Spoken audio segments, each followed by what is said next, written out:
Thank you very much. Special love and greetings to you all. Well, hope you, all of you, in the path of Matthew, or Matty as he's sometimes referred to, are safe, secure, dry, and as comfortable as possible. We all pray for you. Friends, you're now more than halfway through the 10 days of awe. The sound of the shofar heard earlier in the week, the one called for by the holy day of the first day of the seventh month, the Yom Teruah, day of horn blasting, called out to us. And in the words of Maimonides, awake from your sleep, O slumberers, arouse from your slumbers, and examine your deeds. Return in repentance, and remember your Creator. Those of you who forget the truth and the follies of the time and go astray the whole year in vanity and emptiness, which neither profit nor save, look to your souls. Improve your ways and works. Abandon every one of you his evil course and the thought that is not good. And remember, Judaism in all its prayers is based on intentions, and my intentions for you all for this season of introspection, examination, correction, and return to path is Ketiva V'Chatima Tova. May you be inscribed and sealed for a good year. The shofar was the wake-up call to think, to examine, to reinforce, to change. The heavenly court is watching our attention, friends. It is your intention that will determine which way the scales move. Your intention, your Kavanah, sets in motion action. I hope your 10 days of introspection are going well. The efforts you make now, as you see your name inscribed in the book of life, carry forward. It compounds on itself, getting bigger and bigger, going deeper and deeper into your essence, your soul, your genetic makeup. Now, friends, we unfortunately had some technical problems this week again, and so I will be posting a combined Rosh Hashanah Yom Kippur service this weekend for you, so I hope you get a chance to take a look at it. And as we get ready for the Day of Atonement, let us call for healing for everyone. Send healing and goodwill and renewal out to any you know in need and to the whole world. Let us all join together in hoping everyone everywhere gets the healing they need, feels the energy they need to feel, feels the love. And so for all in need of healing, remember, energy and spirit know no boundaries. Me. Shabera Avotenu Makor HaBracha Limotenu. May the source of strength, who blessed the ones before us, help us find the courage to make our lives a blessing. The renewal of body, the renewal of spirit, and let us say Amen.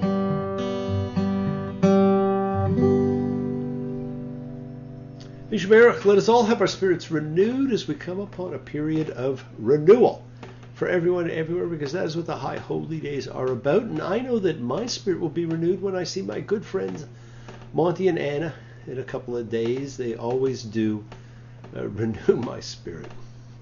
Well, we haven't had much biblical controversy for a few weeks.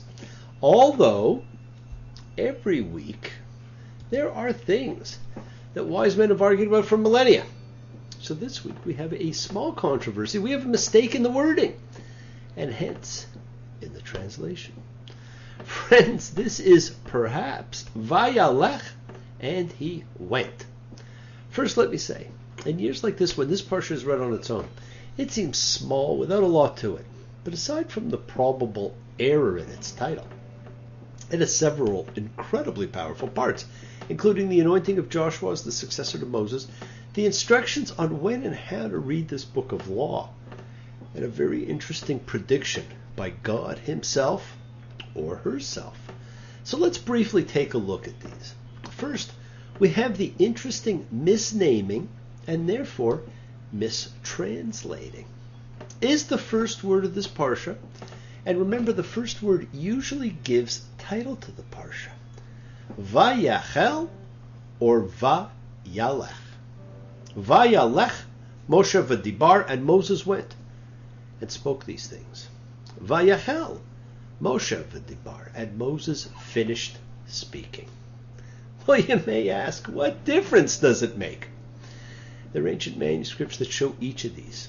It's not as simple as you say Yalech and I say Yachel. They do mean different things. You like potato and I like potato. You like tomato and I like tomato. Potato, potato, tomato, tomato. Let's call the whole thing off. Well, you know what? Sometimes scribes make errors. The letters in both possibilities are the same. Two of them are simply transposed with each other.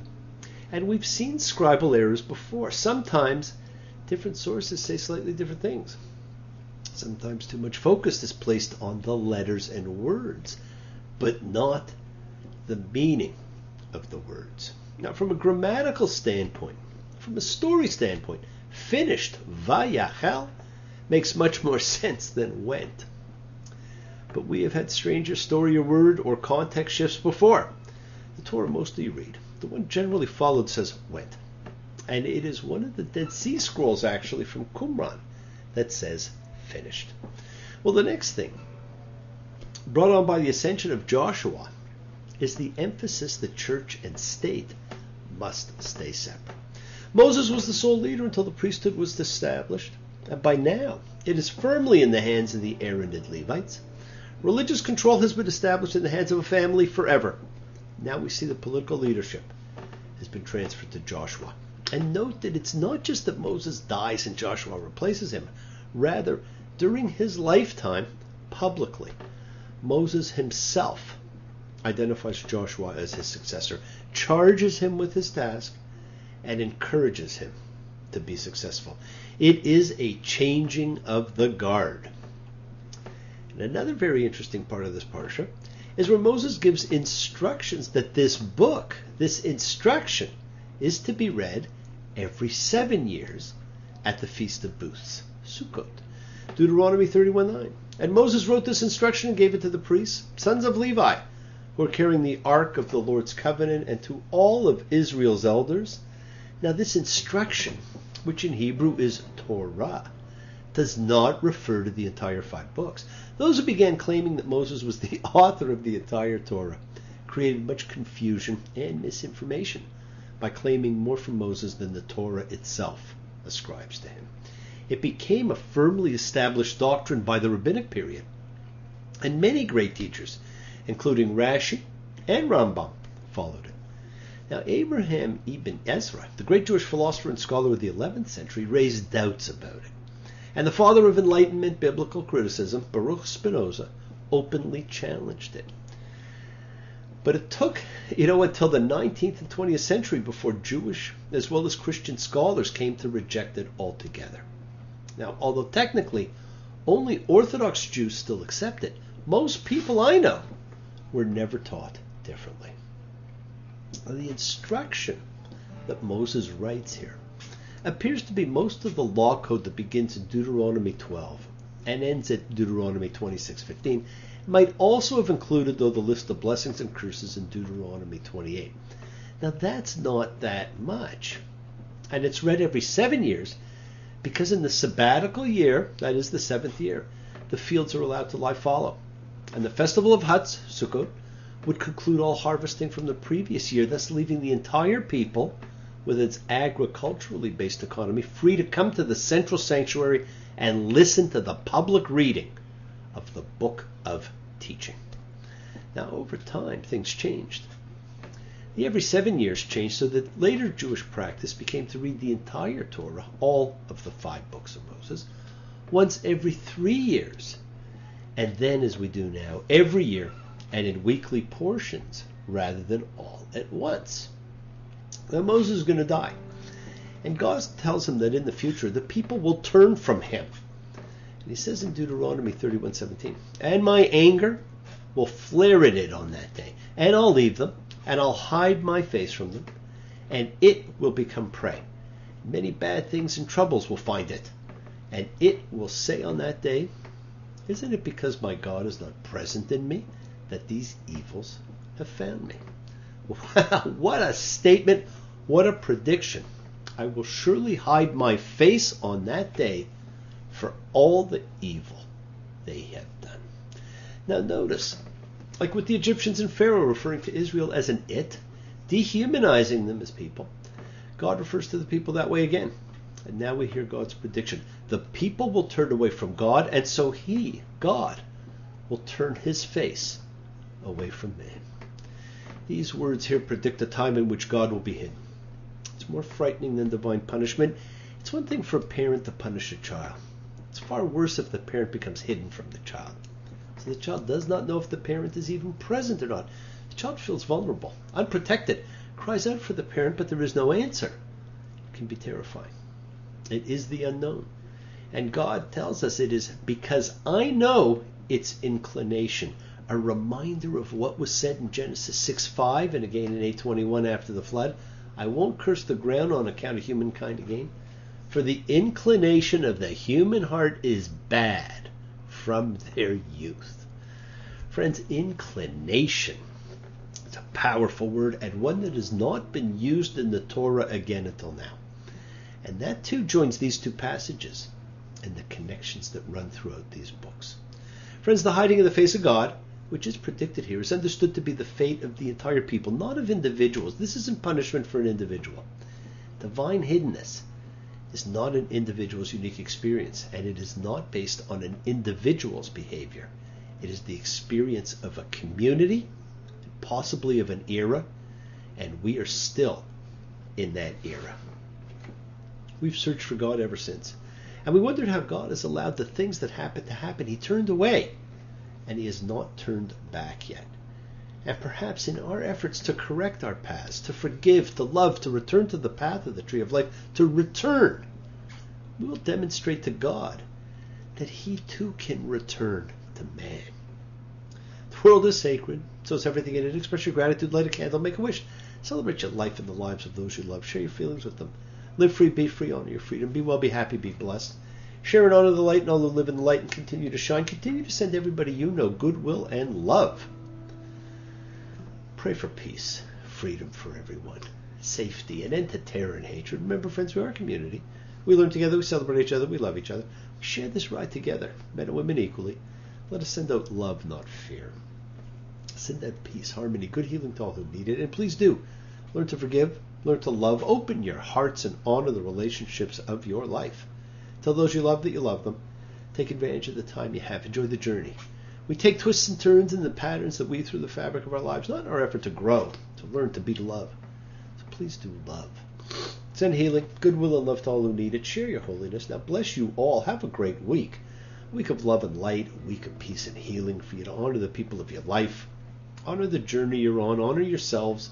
Friends, keep your eyes open to what you may not be seeing. Keep your ears open and listen to the world around you. Remember, this is an organic book. The lessons, the laws, the ethics, the ritual. Changes with the times. It's how it stays current, relevant, new, meaningful in your life, and continues to provide us with insight and answers. And please do enjoy the rest of your High Holy Day events, and consider joining us to at least supplement your usual spiritual connection. And think of how things may be when God does show his face again, when he returns.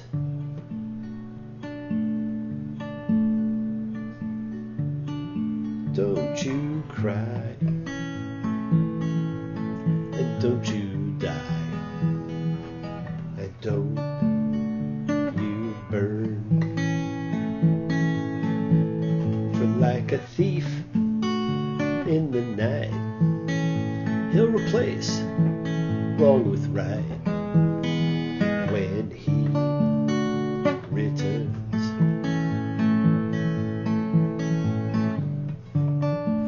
Surrender your crown on this bloodstained ground.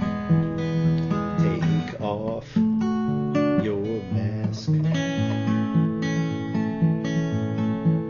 He sees your deeds. He knows your needs, even before you ask. Now, how awesome is that? even before you ask. When he returns, now, I can't be sure who Bob Dylan was writing about, but it sure sounds like how things are when God is watching us. Now, remember, the chain of events we set in motion is our chain. Our cause, our effect, everything is linked. You still have time to forgive and to be forgiven. Acknowledge what you have done wrong to yourself, to God, and to the person you have wronged, and then ask forgiveness. Do not stop your journey. Do not stop moving towards your promised land. My friends, it is in sight. Keep on dreaming, keep on being, keep sharing, keep shining, keep teaching. Keep spreading your holiness. Do not follow fear. Thank you all for joining me, for participating, for sharing your lives, your love, your time with me. I do appreciate it. I love you all. I look forward to seeing you all next week. Be well till then. Shabbat Shalom. Blessings to you all. Shana Tova Umtuka for a good and sweet year. And an easy fast to everyone.